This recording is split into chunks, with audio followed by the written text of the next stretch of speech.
Welcome to the Stronger Than Steel podcast with your host, Austin Davidson and John Keir, talking Steelers all the time. Now, here's Austin and John. Hello, everybody, and welcome back to the Stronger Than Steel podcast. Today is Season 4, Episode 61, and joining me, as always, is my co-host, John Keir. What's going on, everybody? So, there's been a bunch of stuff going down in the NFL and stuff. We just passed the championship game, and that's what we're going to be mostly talking about here. But really, we're going to be looking at, the whole NFL. There's, a bunch that happened. They're testing some new rules at the Pro Bowl. There's more Antonio Brown stuff that went down. But first and foremost, how you been doing, buddy? Well, I've been better. I've been noticeably absent lately, and we've been kind of delayed in getting this episode recorded, in no small part because I suffered a concussion. And let me tell you, my first official concussion, not a fun time. And I was just talking to you beforehand, before we started recording, about how I'm amazed at how some of these athletes can come back after just a handful of days and be a full go.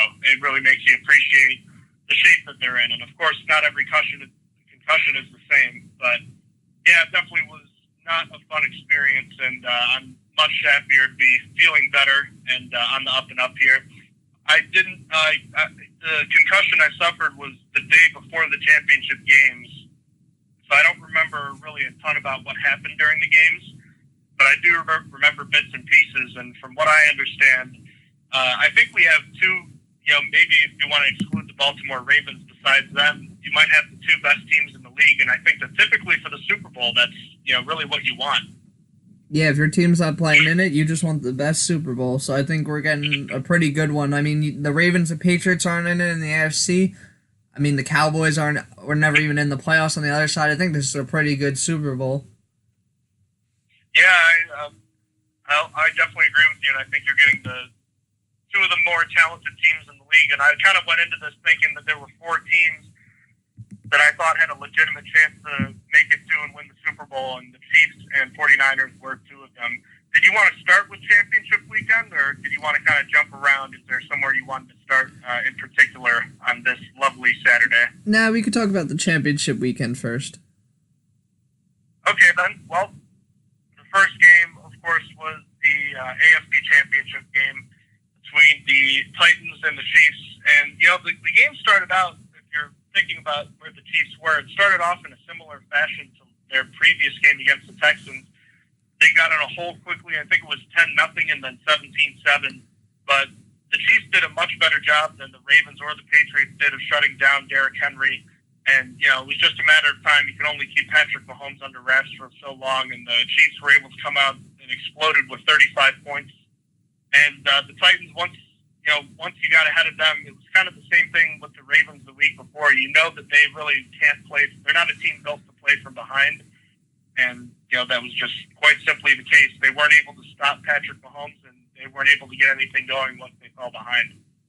It was just tough because Titans actually did have control, but I knew that 10-point lead in the first quarter wasn't going to be enough because, we saw what the Chiefs did last week to the Texans where they rallied back down 24-0, and that's all they did. They came back from that 10-point deficit late in the second quarter and then just took over from there.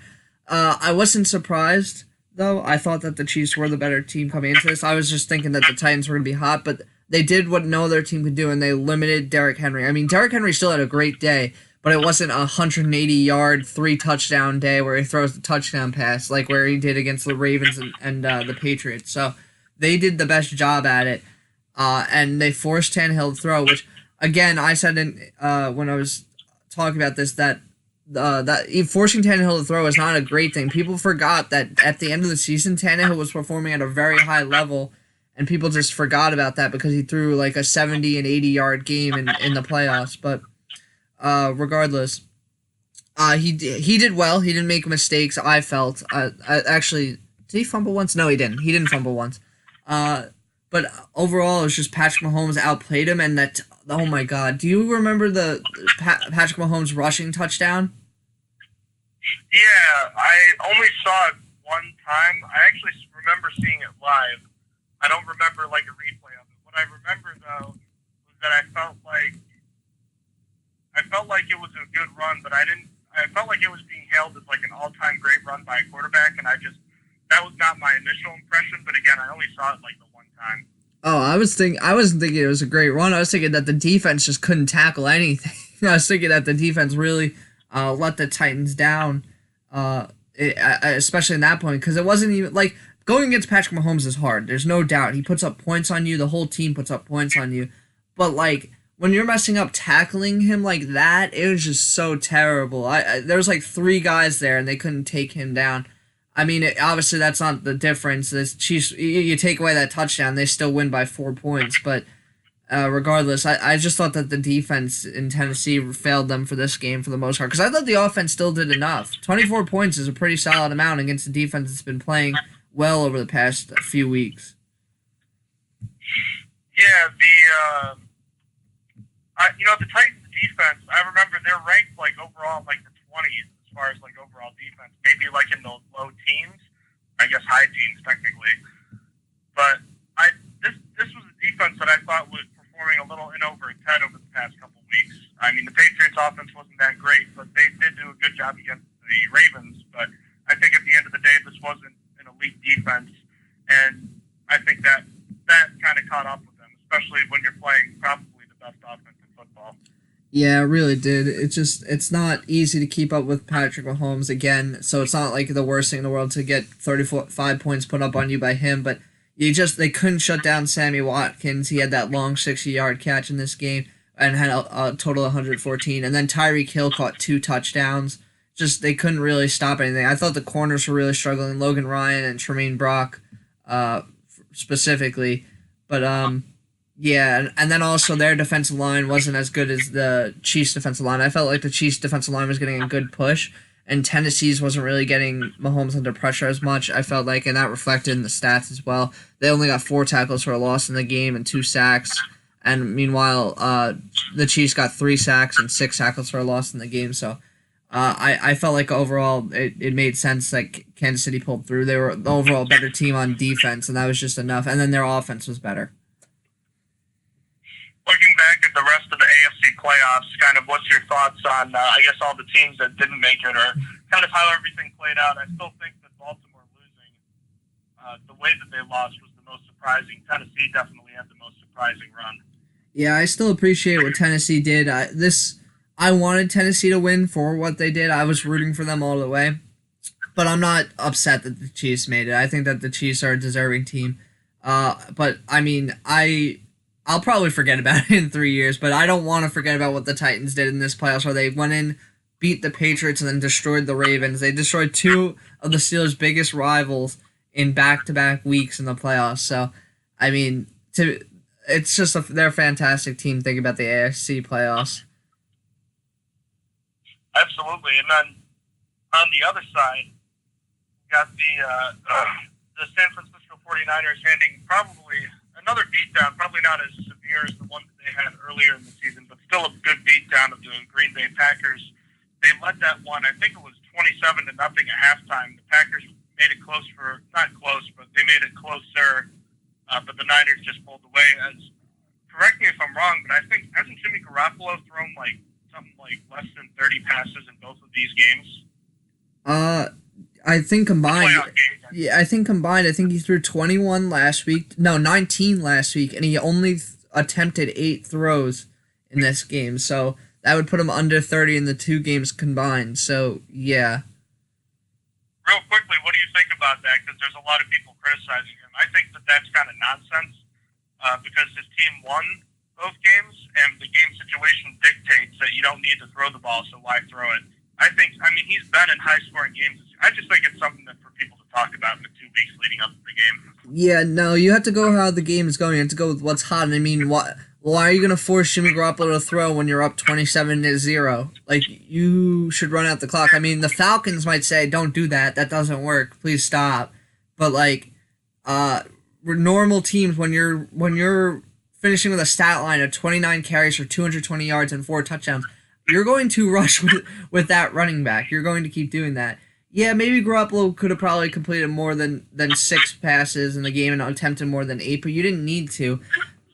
Regardless, so overall, I actually still don't like Jimmy Garoppolo. I just don't think that that's a problem in this game that he only attempted 8 passes. I mean, they couldn't stop Raheem Mostert. Like, they just couldn't. Why are you going to make Garoppolo throw if they're literally not stopping the running backs?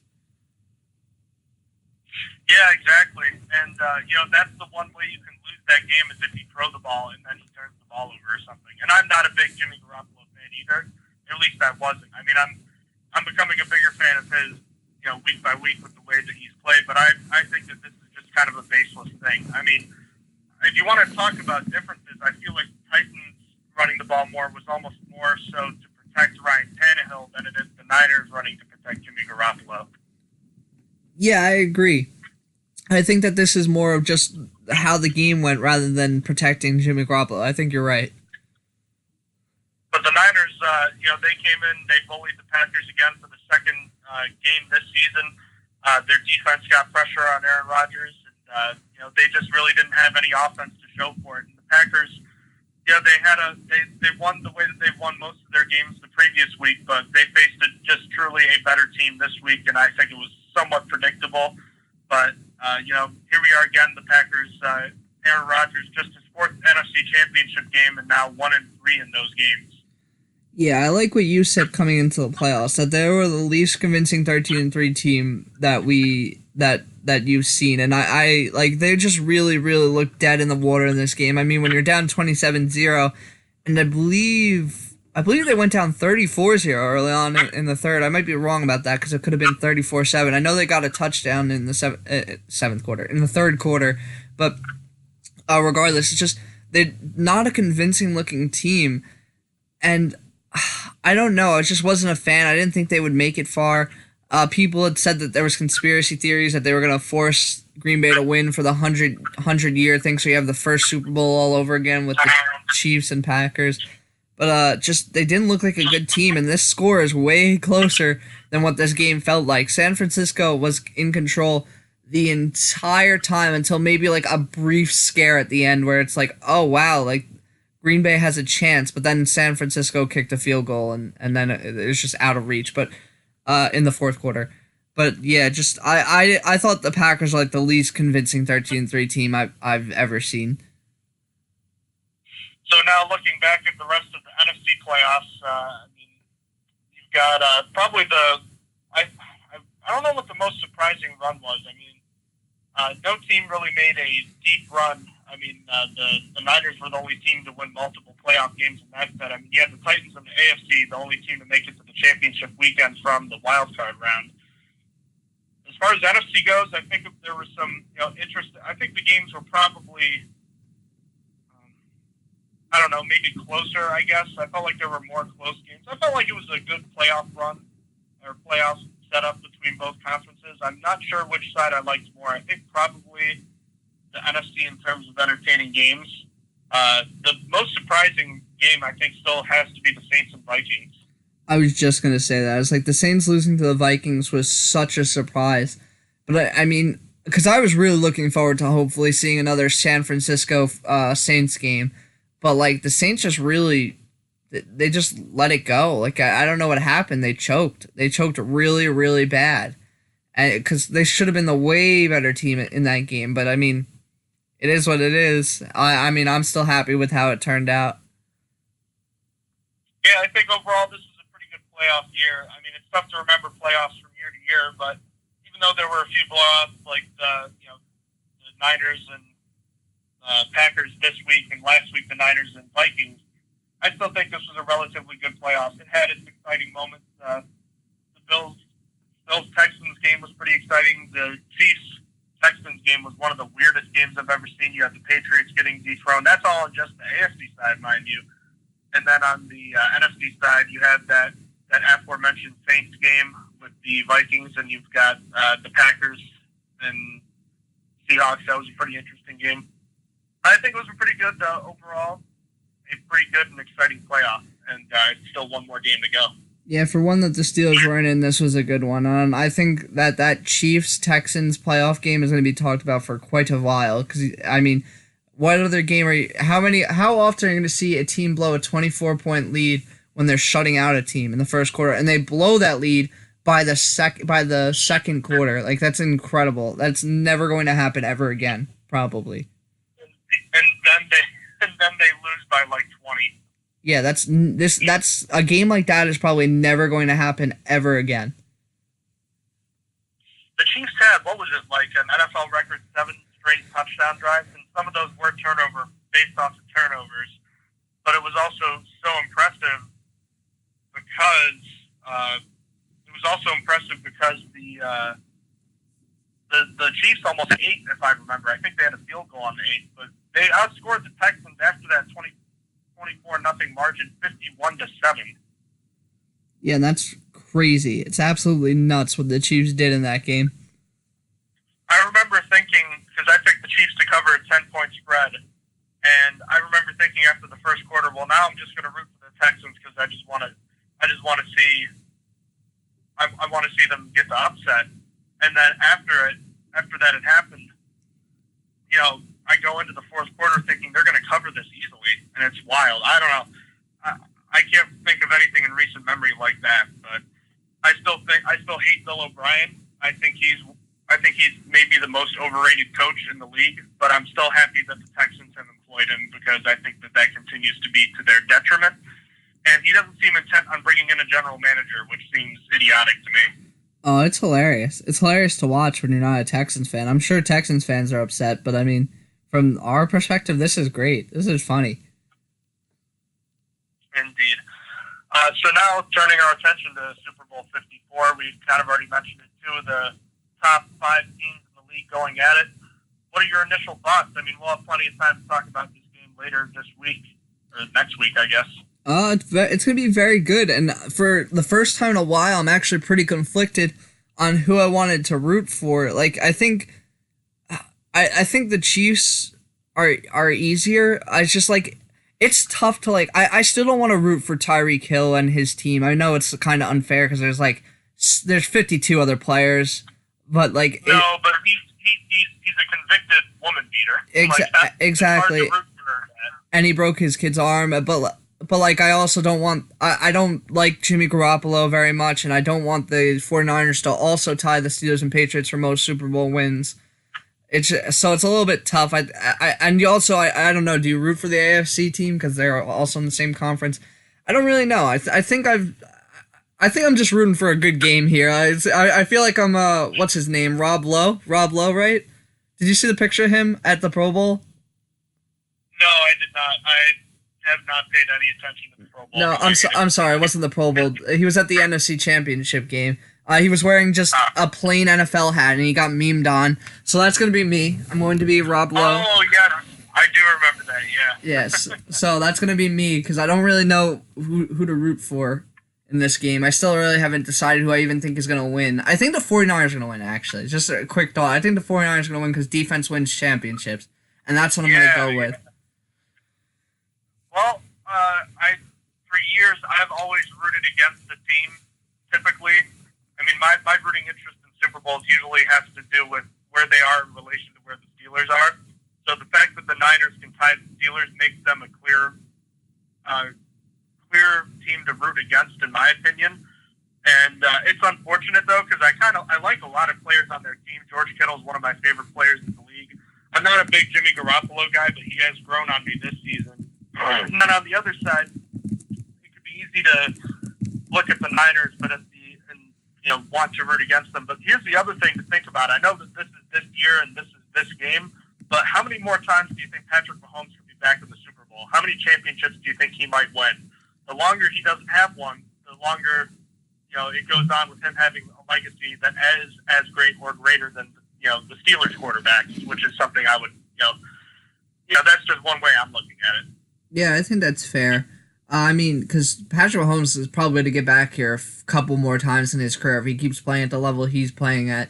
I mean, you have all the older and also younger guys have to step up. I mean, you got Lamar Jackson now, but like the older guys that have dominated the AFC, Tom Brady, Peyton Manning, Ben Roethlisberger, like the guys that have made it to the Super Bowl in the past, for like the past 18 years, they're getting out of the league. They're starting to age out. So it's just like, people are going to be having to challenge Patrick Mahomes, basically. But just one other quick thought. You know what I'm thinking about this?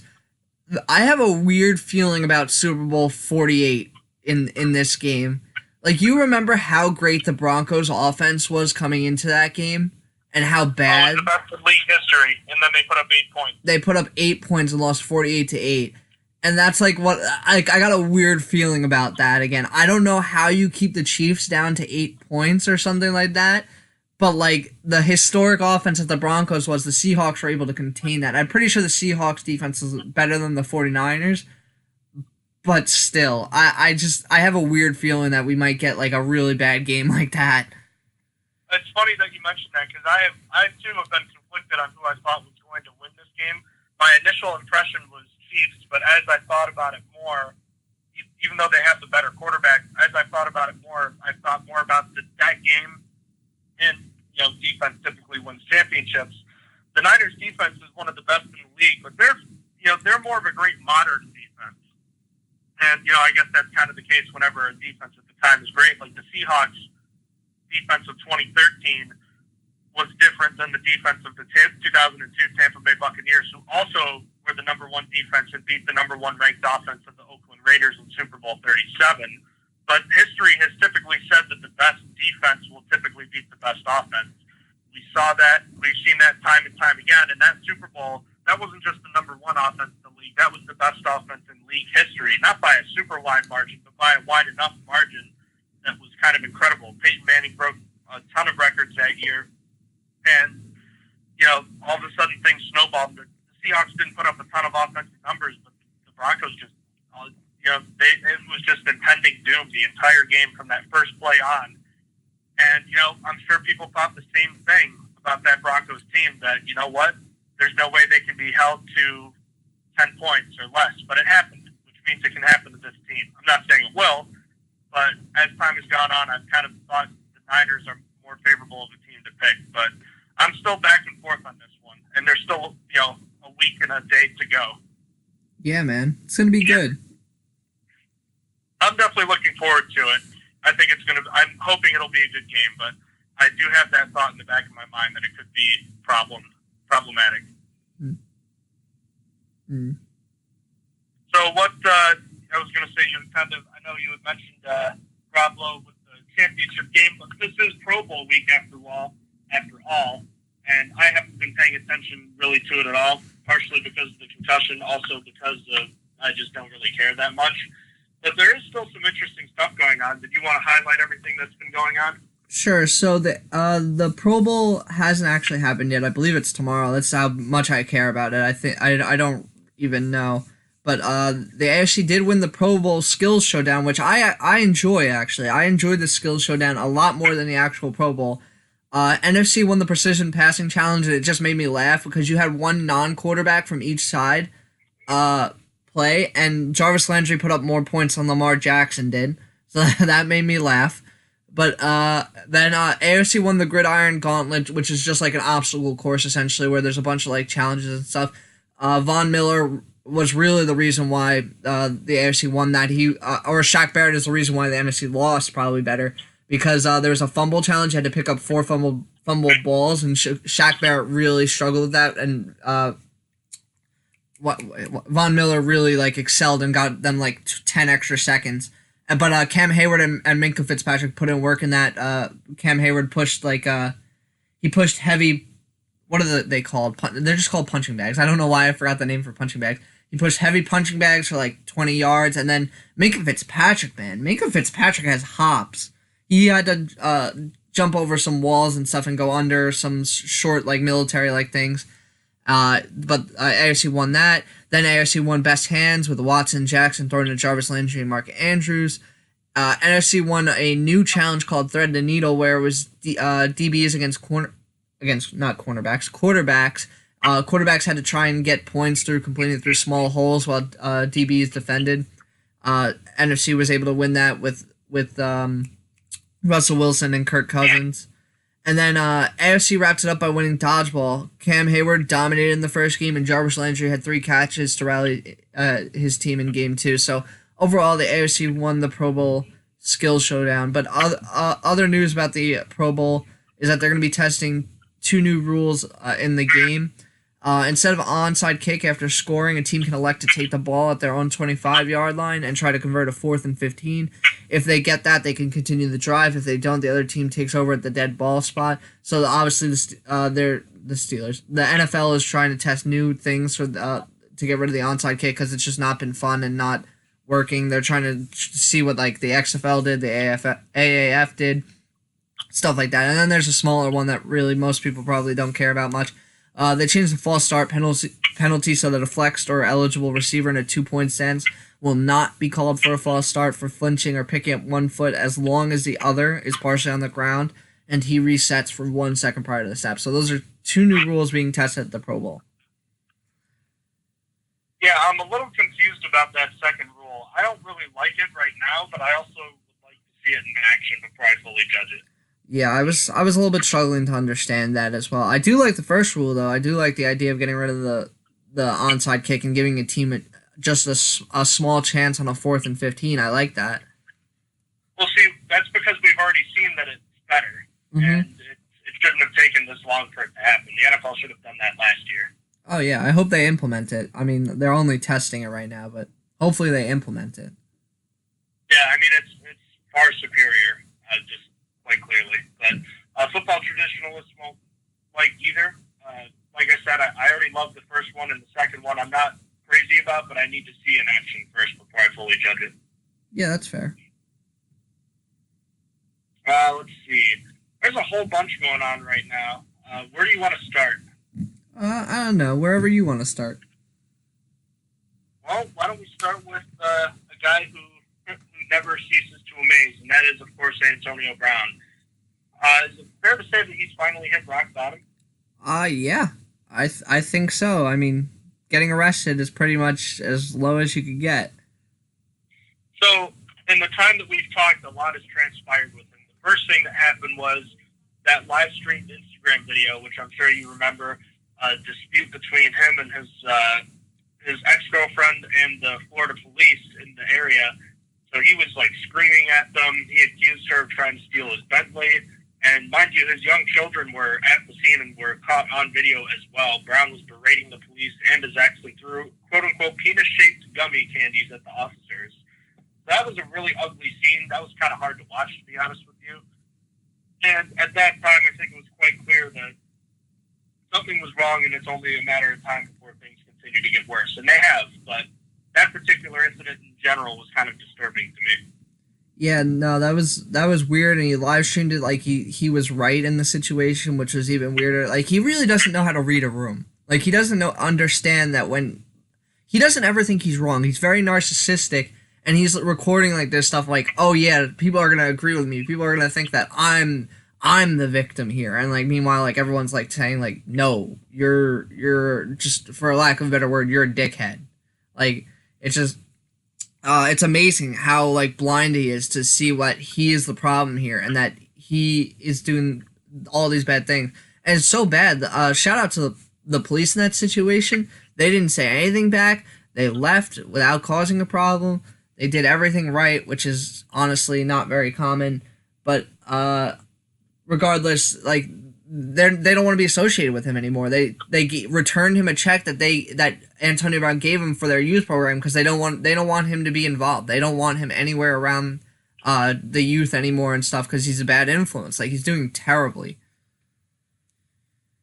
Yeah, just a really ugly situation, and the officers should be commended for the way that they handled the situation. But I mean, I feel really bad for the kids, and if he just has absolutely no self-awareness. And it's just, it's something we've known for a while, but it's just insane to think that he somehow thinks that this is putting him in a good light. Yeah, he does this often, too. It's like when he posted Juju's DMs. Yep. He's like, oh, yeah, look at how Juju asked me for help. Like, yeah, he was a college receiver coming out in the NFL draft. Like, he wanted some tips from, like, the best wide receiver in the NFL. Like, oh, boy, like, he looks terrible. Like, Jesus. Oh, man. Yeah, and it got worse because earlier in the week, Brown got into a dispute with a moving truck driver who was apparently transporting his things. When Brown refused to pay the driver in the amount in which the driver requested, because apparently there was a driving fee and like some sort of late fee, some additional fee, Brown allegedly started throwing rocks at him after the dispute and got into a physical confrontation with the driver. His personal trainer also joined Brown in the melee.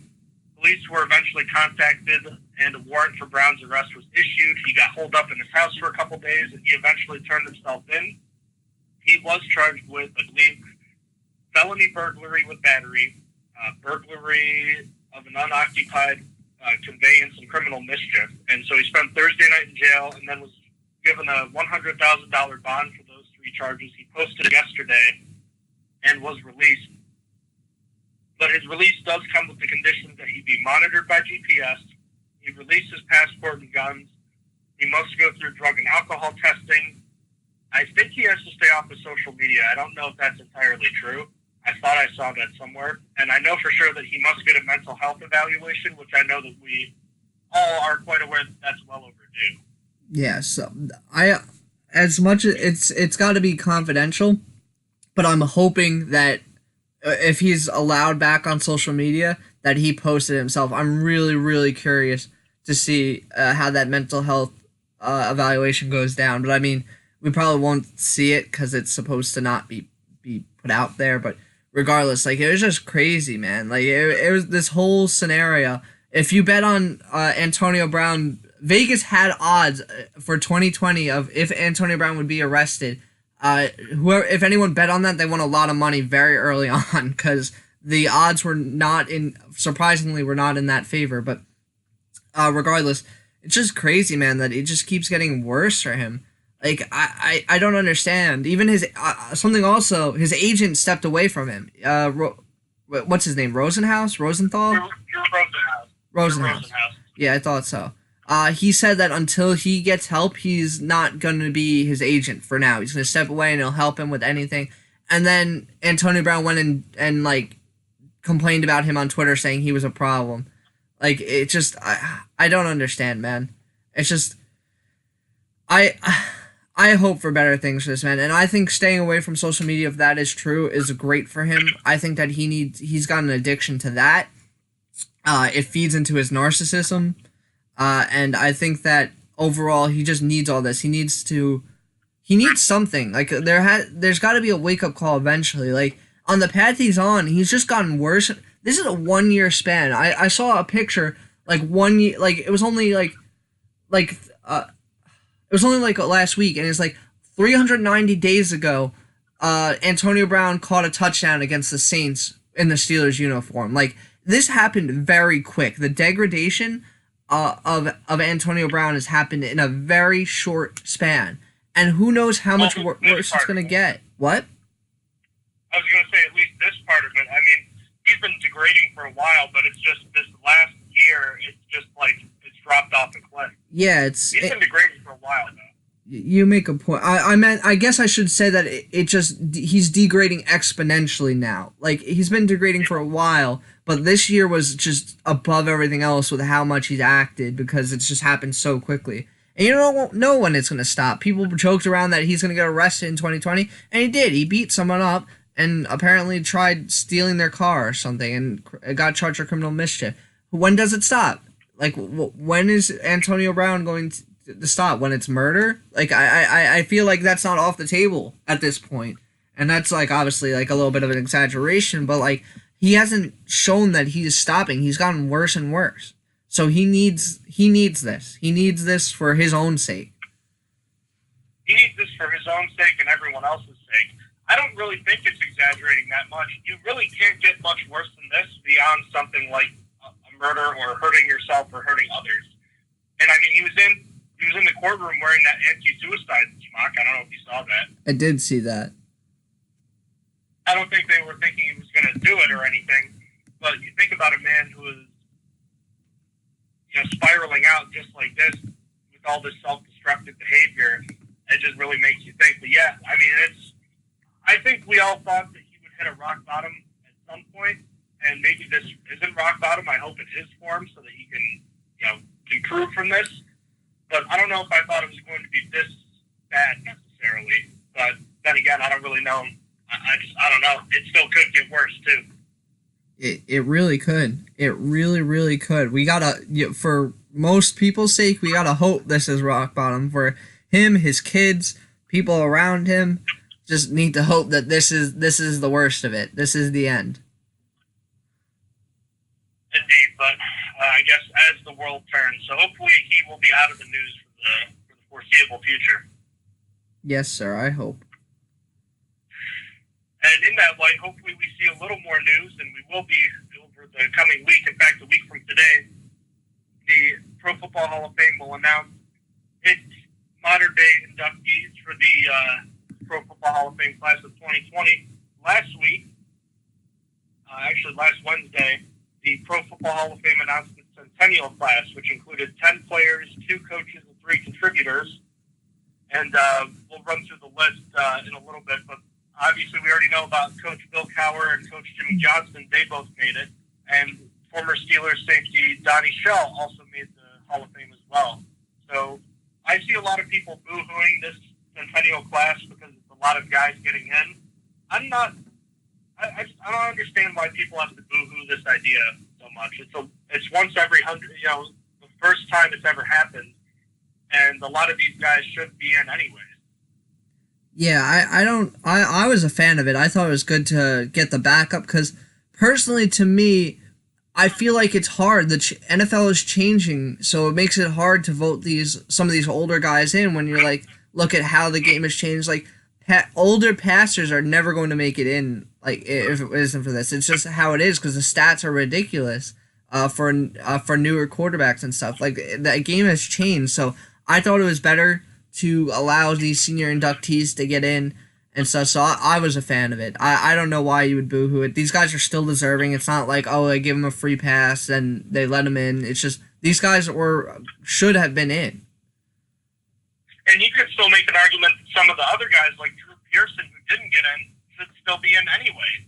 I mean, maybe hopefully he'll get, like, the senior representative part on this year's class, but I have no problem with it, and there are people who are boo-hooing it because of the whole Bill Cowher and Jimmy Johnson thing, how they were kind of presented in an entertaining way, and that's the quote-unquote only reason they got in.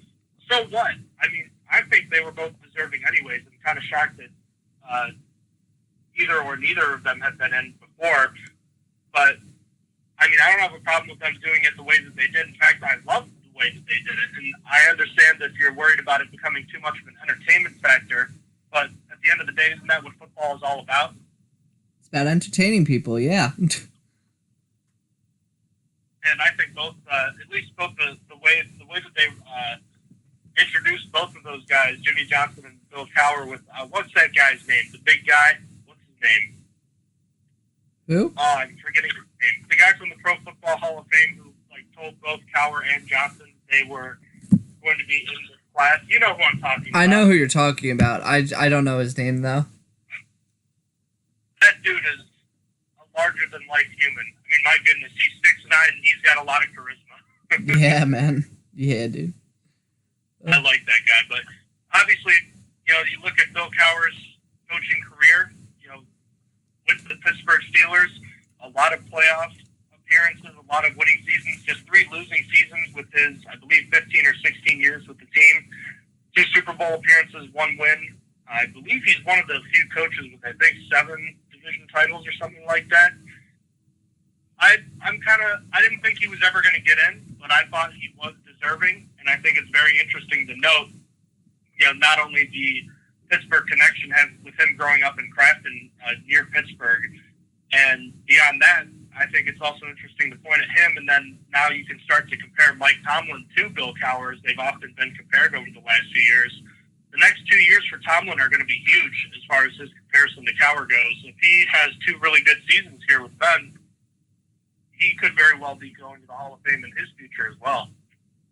Easily. He could probably outplay Cowher if he just does well. I would love that. I'd hope that Mike Tomlin can be even better than Bill Cowher is. What about Jimmy Johnson? The most concerning thing, or people were kind of red flagging, was the fact that he only coached for, 9 years. But I don't think that's a problem. I mean, John Madden only coached for 10 years. He's in the Hall of Fame. Yeah, I mean, I thought it was fine. I thought he did well in those 9 years, so I think that's enough. I mean, you look at some of the players' careers, and they've only had 9 years, like when they play, like some that made the Hall of Fame.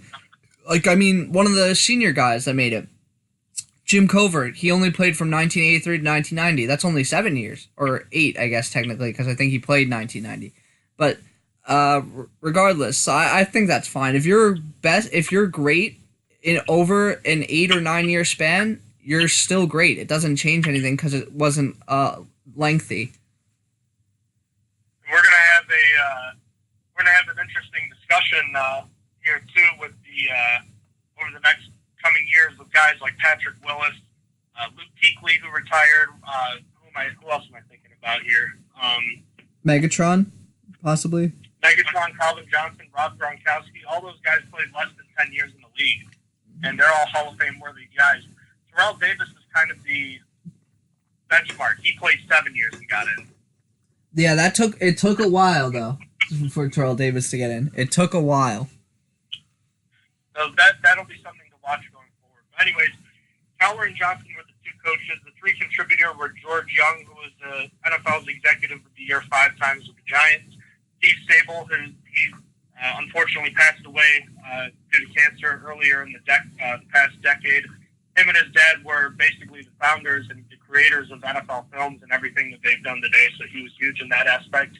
And former NFL Commissioner Paul Tagliabue, who served from 1989 to 2006, was named to the Hall of Fame as well. And then as far as the players go, obviously the headline there for the Steelers is safety Donnie Shell, another guy that should have been in a long time ago, retired with 51 career interceptions, the most of any safety at the time.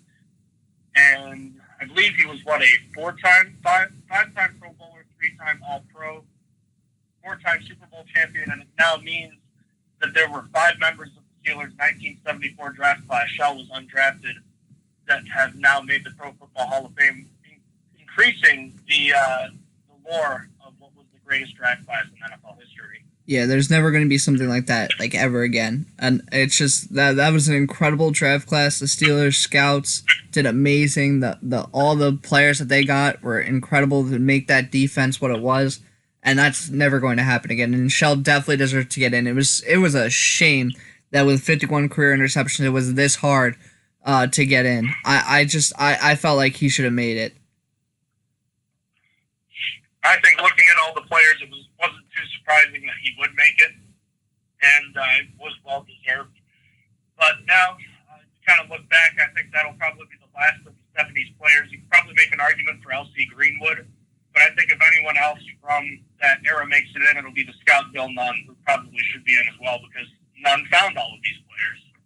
Oh, yeah. I mean, that's more... I don't think Greenwood's going to make it in unless they do another class like this, which I doubt will happen anytime soon. Maybe in 50 years, but at that point, who knows what's going to happen, what the NFL is going to look like. But regardless, anyway, I do think Bill Nunn is probably the next most likely to get in. Indeed, but looking at the rest of these players, Jim Covert, the lineman for the Bears, Winston Hill, lineman for the Jets, Harold Carmichael, a receiver for the Eagles, Bobby Dillon, a safety for the Packers, Cliff Harris, infamous safety for Steelers fans from the 70s, Duke Slater, a lineman from the 1920s and 30s. He played mostly with the Chicago Cardinals, Rock Island Independents, and Milwaukee Badgers. Man, where can I find some of that gear? I don't know, man. I don't even know what that stuff looks like. How about this name, Max Speedy, Ed Sprinkle? I like those names. I've heard of Alex Karras before. That's something else I wanted to throw out there, is that nicknames back in the day were a lot better than they are today. Oh yeah, I feel like they don't use nicknames as much. My favorite nickname was for Doug Martin when he was the muscle hamster, but they're not like they used to be. Yeah, they're all really. What is it? They're all really I don't know. They're really easy. Like Adrian Peterson was all day. I guess that was okay, but I don't know. I feel like a lot of times, Big Ben is okay, but they just feel really easy. There aren't any Johnny Blood McNally or Red Grange or Dick Night Train Lane. Oh, I was waiting for you to say Night Train Lane. I was going to come in there if you didn't say Night Train Lane because that was one of my favorites. Or how about the Purple People Eaters, the Steel Curtain, the Doomsday Defense, or how about Billy White Shoes Johnson, just to name a few. I feel like there could be so many more cooler nicknames, and they're just shoot, even go to the 90s, Cordell Splash Stewart, Jerome the Bus Bettis, William the Refrigerator Perry. There was a ton of cool nicknames, and now there's just, I don't know, there's not a lot of great ones these Hot days. boys. Joe Flacco, Joe Cool, Matty Ice is okay, but I don't feel like I hear that a ton. You know, that's just, I don't know. I'm nitpicking, but I feel like there could be a lot of cooler nicknames, and I feel like in an age where we're more creative, I feel like this is something where we as a human race have failed. Yeah, the Cowboys and the 49ers defense are fighting over being the hot boys. Like, one of you want to be the hot boys? Like, that's so stupid. Like, come on, man. Like, that's what you want to call your defense? That's lame. We had 2 no-fly zones. We had like 2 or 3 no-fly zones. Like, come on, be original now. Yeah, it's dumb. They need to work on their game. Every team needs to hire a special coordinator to come up with cool names. That's it. That's all he does. Yeah, the Hall of Fame. I was a fan of the Centennial class, and with the Pro Football Hall of Fame, normal class being inducted or being voted on next week, there's a chance 2 more Steelers and Alan Faneca and Troy Polamalu make it. I have a feeling Troy's going to make it and Alan Faneca doesn't, but I really think both should be in, and I hope that both are. And I'll tell you this right now, Austin, if both of them make it in, I will be going to Canton this year. I think that's fair. I mean, that's 4 Steelers in 1 year, and that's incredible stuff. I think you should come too. I'll see. Like you said, it's the best year to go. I'll have to see, but it's gonna be a shame that Faneca doesn't make it. I do agree. I don't think he's gonna make it, but like you think about it, like he probably gave up an All-Pro in his last season because he moved to left tackle. And it cost him his All-Pro at guard because of that. He moved to tackle and just because the Steelers needed him to, and that sucks. Like that one All-Pro is probably what makes a difference. He has the All-Pro. He probably makes it in easily. But he got that taken away because he moved to left tackle and split his time. But regardless, anyhow, that's so stupid because people can get, as we've seen this year, people can get voted in 2 different positions like T.J. Watt. How come people were stupid back then and voted for him as a guard anyways? Yeah, I don't know, man. I just don't know. I hope he makes it. I hope I'm wrong. I hope 4 make it and not 3. It's certainly, this is year 5 for him. I didn't even think it was that long, but like it's insane. Like, I mean, if it's much longer for him, I'm not worried that he's not going to make it, but it's just like, I mean, he's more than waited his turn. That's the problem. There's 2 other offensive linemen in this year's class who are deserving too, and I'd be shocked if 2 offensive linemen made it in. Yeah, it's gonna be tough. Because they only have 4 spots to play with, because that 5th one is going to be the senior member, which hopefully, I think it would be cool for Drew Pearson, because he was a great receiver for the Cowboys in the 70s. I think he's probably deserving. But anyways, hopefully both those Steelers get in, and if that's the case, I'm going to do everything I can to get to Canton, because that is a once-in-a-lifetime opportunity. For any of those listening that have never been, definitely go. It's awesome. Nice, dude. And speaking of the Hall of Fame, borderline Hall of Famer, if you will, just retired from the New York Giants from that memorable 2004 quarterback draft class, Eli Manning. 16 years, he calls it a career.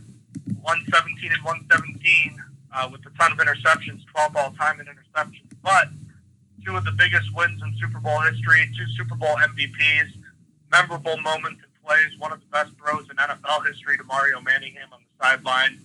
And, of course, longevity. I think he started something like 240 straight games.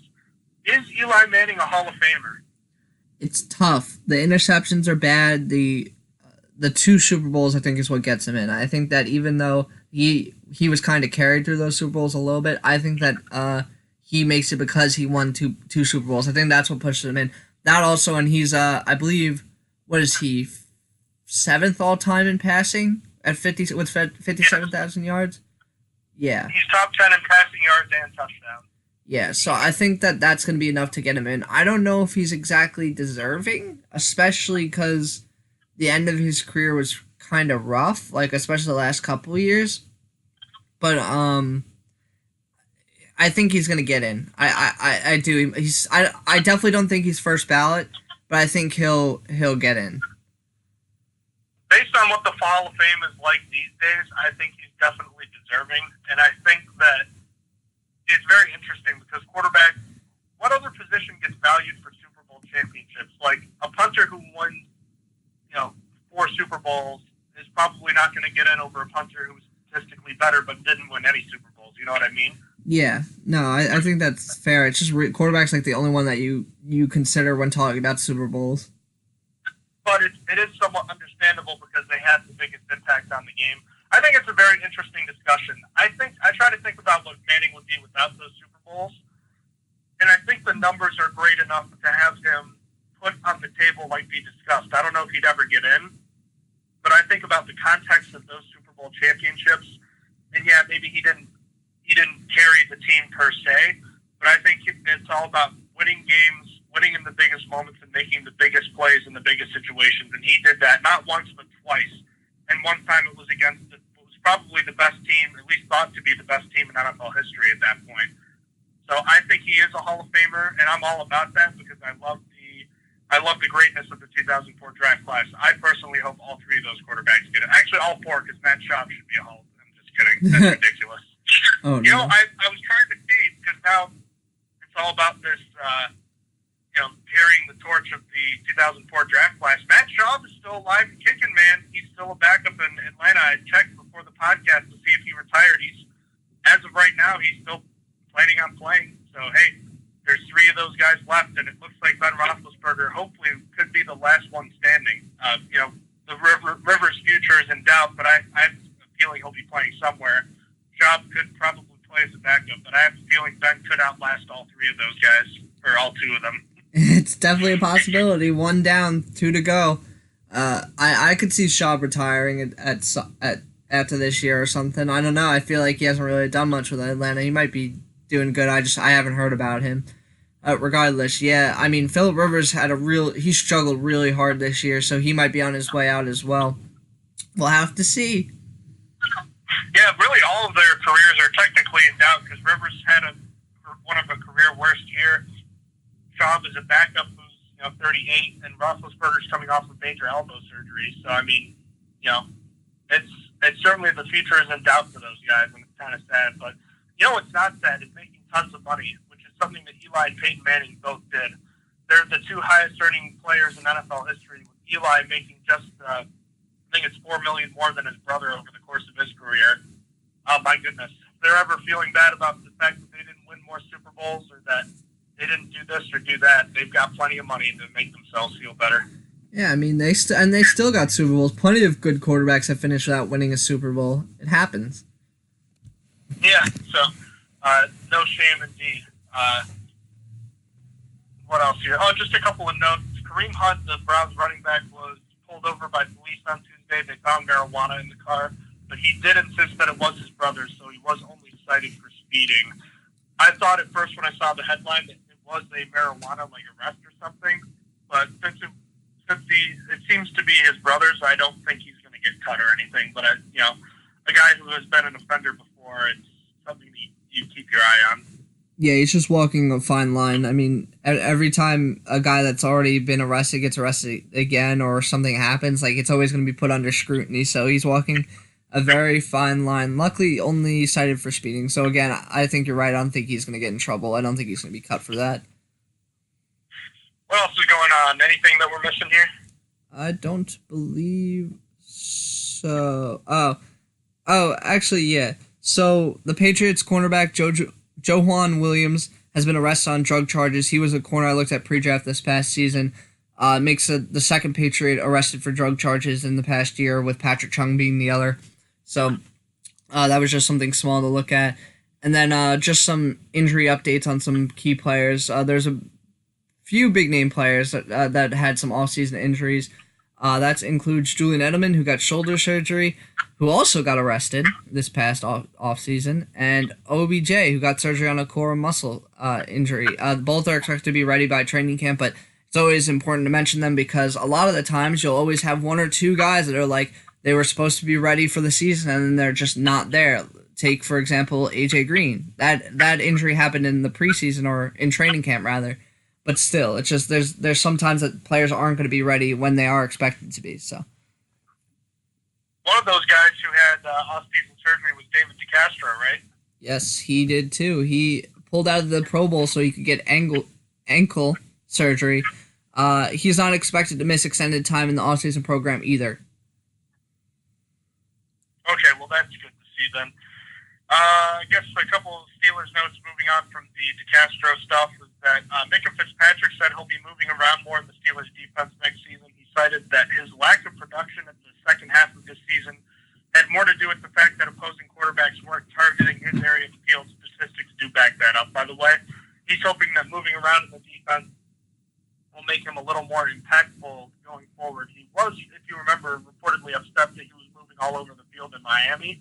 But I think that has more to do with the way it's one thing when you're playing for I think he wanted out of Miami anyways, but I also think it has something to do with the fact that, just the rest of that defense. He knows now that he can make more of an impact if he trusts other guys around him, which I'm sure he didn't in Miami. So I don't think I think him changing his tune here just has more to do with the fact that he's more comfortable with the Steelers now. Yeah, I mean, he's still not going to be axed as much as he did with Miami. Like, the problem with Miami was he moved everywhere. Like, I don't expect him to be used everywhere still. Like, maybe he'll play a little bit differently with Pittsburgh, but I don't think he's going to do what he did with Miami. I think that was ridiculous. They stretched him so thin.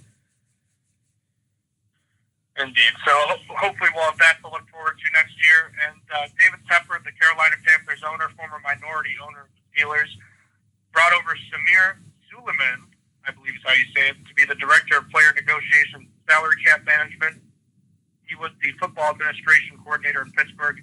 He handled contracts and scouting duties. So that's a blow to the Steelers front office, especially in the year where they're going to have some difficult decisions to make salary cap-wise. Yeah, man, it's tough. I mean, I wonder what they're going to do. I wonder if they're going to hire someone for that role or if they're just going to try and roll with who they got now to take over what Suleiman was doing.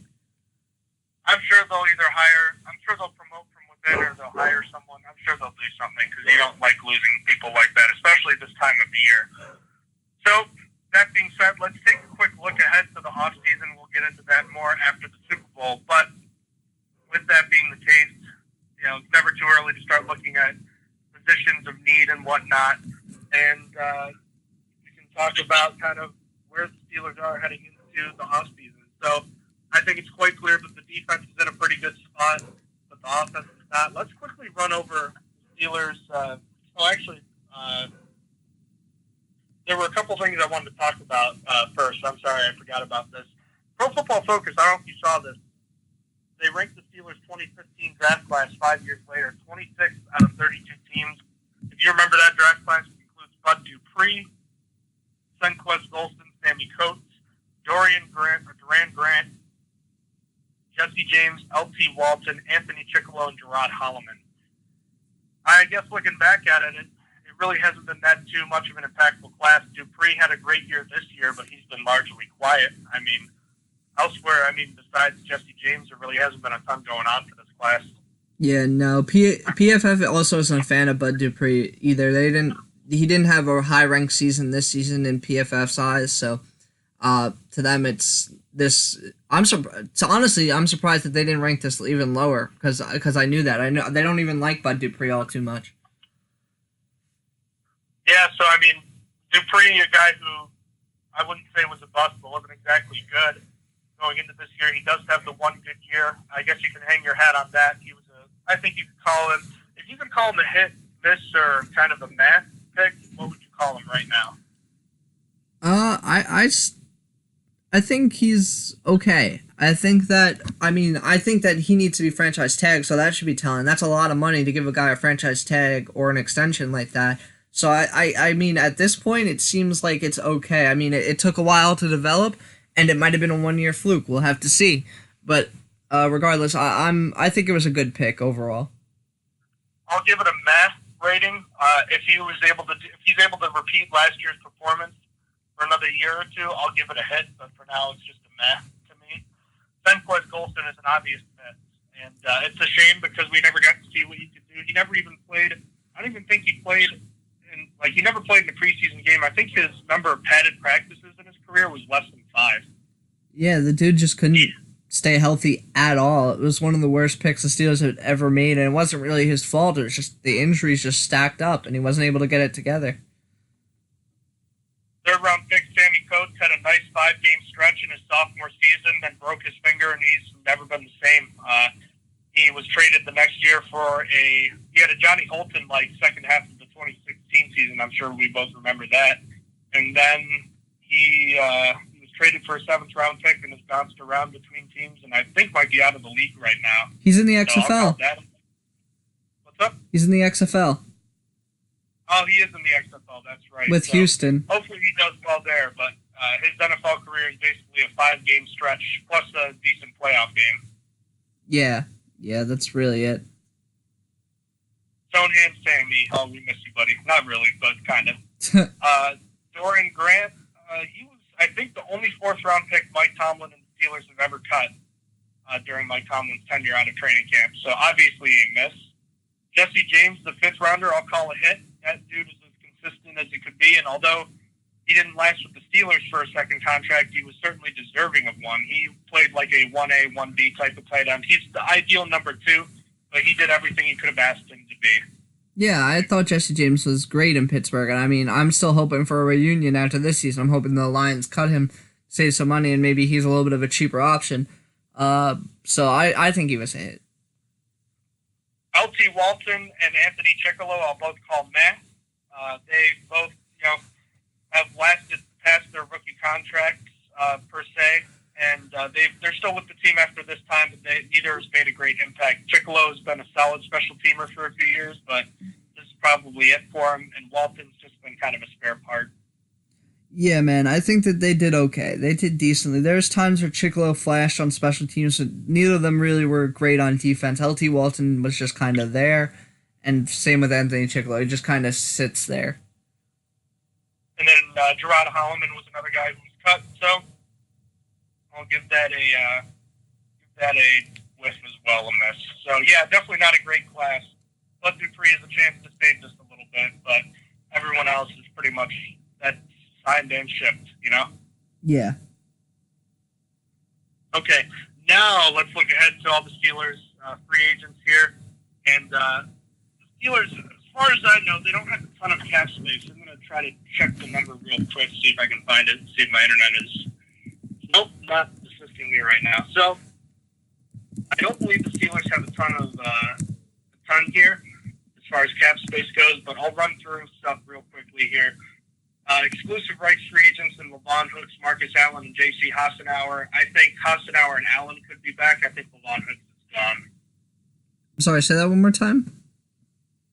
I was saying I think Marcus Allen and J.C. Hassenauer will be back on exclusive rights free agent deals. I think that Levon Hooks is going to be gone. Oh, okay.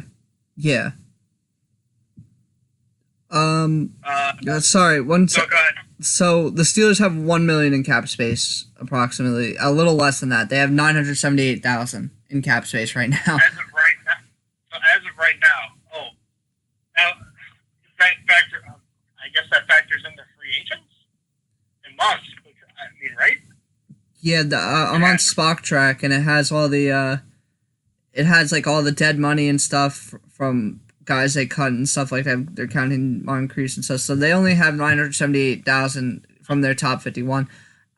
They get a little bit more from salary cap going up. That's not what's not considered. Salary cap is going up, I believe, to $208 million. So they're going to have $8.9 million at the end of it, if it does go up to $208 million. Because right now it has the adjusted salary cap at $199, and it's definitely going over $200. I remember we talked about this, but yeah. So also, the rule of 51 or 53 or whatever that is, where it only takes into account the top 51 to 53 salaries of your offseason roster. So a lot of guys like Hassenauer and Allen, when you sign them, it's not going to matter. Because remember, the Steelers signed all those free futures guys too. So right now, if you sign guys like this, it won't count against it. Yeah. It actually has that counted for now. It has total top 51 in parentheses. Okay, then. So that being the case, maybe Levon Hooks is back, but I think that's the guy you don't need to see anymore. No, I don't think so. As far as the restricted free agents go, there's just 3 of them. Hold on. Sorry, this is not. There we go. There are currently 5 of them. There's Zach Banner, Jordan Dangerfield, L.T. Walton, Mike Hilton, and Matt Filer. I think Filer and Hilton are going to get second-round tenders, which I think is something along the lines of $3 million. And if I were to venture to guess, I think Zach Banner's going to get an original round tender of like $2 million. I think that's fair for both of them. I don't think extensions are going to be coming for any of those three guys just because of the Steelers' current cap situation. The Steelers just can't afford it. I mean, Matt Filer probably deserves it, so does Mike Hilton, but it's just the Steelers can't afford that luxury right now of paying these guys, which kind of stinks, but it is what it is. Yep, you got to go year by year with things like this. And if you could choose to extend one, who would it be? I'm probably extending Filer, because I think it's tough because Hilton's rotational feels like more than ever, and I mean Filer's been playing a lot of snaps. I mean he was struggling at the end of the year, but I think I would extend Filer because I mean you have Cameron Sutton waiting, who's played really well, and Hilton's just kind of been not used as much with the new defense. So I think that's who I'd extend Filer because Hilton would be expensive. I would too. I love the offensive lineman, so that's who I would think as well. The other two restricted free agents, Jordan Dangerfield and LT Walton, I would not tender either of them, and I'd bring them back at the veteran minimum. Yeah, no, I don't think LT Walton should come back. Jordan Dangerfield, I would be willing to bring back for his special teams abilities because he plays well, but it's not necessary. I would just do it considering you have the space for him, but if you were worried about space, you've seen enough from LT Walton, you can cut him. Dangerfield is a useful component. Yes, unrestricted free agents, there are 9 of them. One of them in Ryan Shazier, I believe his contract could toll. It might not, but obviously right now we're not sure if he's going to be able to play, so that's just kind of a wait-and-see sort of thing with him. Bud Dupree, we've already talked about him, and we will continue to talk about him at length with his contract and franchise tagging. I'm not super interested in getting into a conversation about that. I think Javon Hargrave is gone. I think if you're the Steelers, you can try to offer him something, but I just don't see anything. Yeah, it's not ideal. It's not likely with the Steelers cap situation being the way it is. Like, you're probably about to have to franchise tag Bud Dupree, which is going to hurt you a lot when you only have $8 million in space right now. Like, you're going to have to make cuts. You're going to have to cut, like, the Vance McDonald's and Mark Barons of the world. So, Javon Hargrave is probably gone, yeah.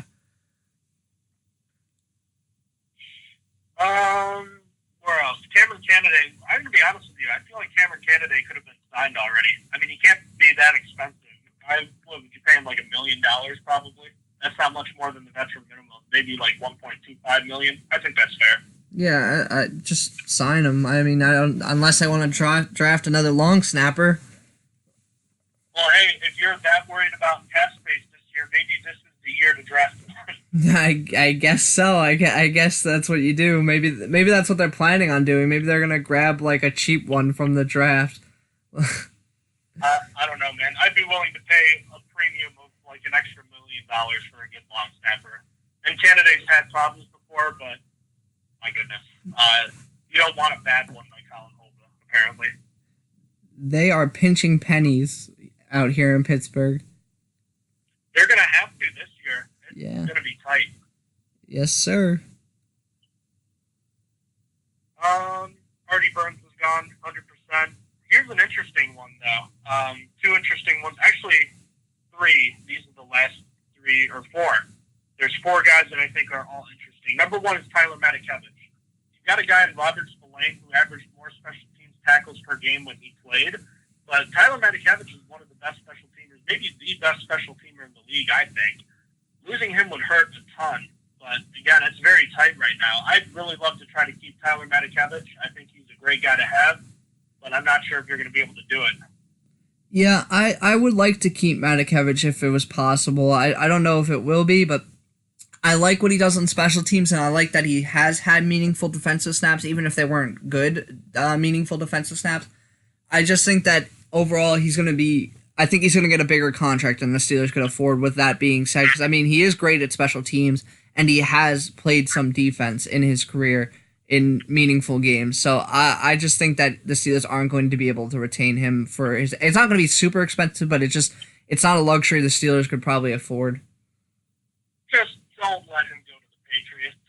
Oh, that's where he's going, man. You know it. Oh my God. I'm going to save Nick Vannett for last because it's going to kind of include the Vance McDonald stuff. What about BJ Finney or Sean Davis? Because I know we've talked about Davis before about how he's probably not likely, but there is a chance where you can get him close to the veteran minimum. I don't know that I'd be opposed to that. Yeah, he wasn't all that impactful, but he's got limited draft picks anyways, and he was a more successful strong safety, I thought, than free safety anyways. Maybe you could have him and Terrell Edmonds split time, and I don't know if that would really be a good thing per se, but it's something that I was thinking about. It's probably not going to happen, but I think that's a discussion worth having if you can do it. Yeah, I wouldn't be opposed to signing him for like close to the veteran minimum. If it's anything more, I just say he should move on because to me, I think I've seen enough of him to know that he's not going to be great or anything like that. So I don't know. I think unless it's for cheap, he can move on. And BJ Finney, I just don't see how the Steelers are going to be able to afford it, to be honest with you. Yeah, I mean, I'd like to retain him if it was for cheap, but it's just probably not going to be. And I mean, I'm still concerned with what happened against the Rams, that they considered him too undersized to play in a game against a team. But I just hope that the Steelers get a good comp pick from this free agent class. I think the Steelers are going to have a really, really nice set of comp picks in 2021. And last but not least, we have Nick Vannett, which is also going to include Vance McDonald, who has a contract option. Early impressions of this tight end class make me think that there might not be a true number one guy, at least not in year one of their rookie year, which makes me think that it's possible Vance McDonald does come back. I think only one of these two guys is coming back, though, Vannett or McDonald. I think I could live with either of that, but no matter what, I want to see the Steelers address tight end, and I can live with one of these guys going. I don't know which guy I'd rather have back. If it's Vannett, I'd like it to be for the minimum, but McDonald, even though he's more proven, he's been such a strange player over his Steelers career. Yeah, you definitely can't afford both. That's for sure, and they haven't really played to pay both. So I could see Vance McDonald coming back because he was much better when Ben Roethlisberger was playing. You could make that argument, so there's a chance he does. But I just think that money could be used elsewhere, and it might be more important to cut him, and they might end up with Vannett because Vannett's probably going to be cheaper. But we'll have to see. Well, alrighty then. We'll obviously have a lot more to talk about, and with the Super Bowl coming up, we'll be back to preview that. Any final closing thoughts before we wrap this one up? No. All right, you want to take us home? Sure. You guys have been listening to Season 4, Episode 61 of the Stronger Than Steel podcast. We will be previewing the Super Bowl on the next podcast, so look out for that. Also, look out for some draft profiles from John on our website. That's going to be what's the website again? I'm sorry. It's okay. Stronger Than Steel, NFL.blogspot.com. I have one coming on Joe Burrow, hopefully in the next few days here. Not going to be anything major, just a brief look at these guys. I've watched 3 of his games so far. I watched the college football semifinal against Oklahoma where he had like 6 touchdowns in like the first half, something like that.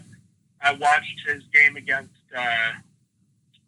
Alabama, which was a landmark game for LSU this year. And I also looked for his worst game of the season against Auburn, and let me tell you what, he played really well even in that game too. So Joe Burrow, here's something that really shouldn't be a secret. He should be a good player. Yeah, man. So look out for John writing about him, and because he's probably going to be a Cincinnati Bengal come the start of next season. But anyhow, a link to the website will be in the description below, and also our other social media. So check out our social medias down in the description below. And everybody, have a good night. Take care. You have been listening to Stronger Than Steel podcast. Thank you for joining us today, and don't forget to check out our website listed in the description below.